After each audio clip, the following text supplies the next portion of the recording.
Hello, this is a quick video to show how to invert color in Photoshop. In last tutorial, we have changed the image from color into black and white color.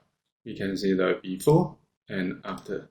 We can find the tutorial in this channel. Now I go back to original color. If you want to invert the color or say make photo from positive to negative, we have two ways in Photoshop.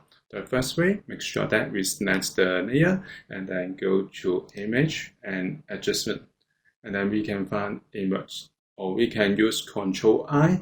I press Ctrl I to invert color. Or say make photo negative. Now I press Ctrl I again. The photo will be positive. This is the first way to invert color. The second way, we can use the layer panel. If you don't find the layer panel, we can go to Window and show layers. Now I go to layers panel and then we can create an adjustment layer. Click here and then choose invert.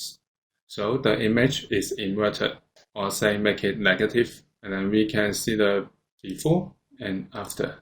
Also we can make the black and white first and then make it invert. So this is how we can invert color in Photoshop. Thank you for watching this video. Hope this helped. Please subscribe this channel. More video will be shared with you.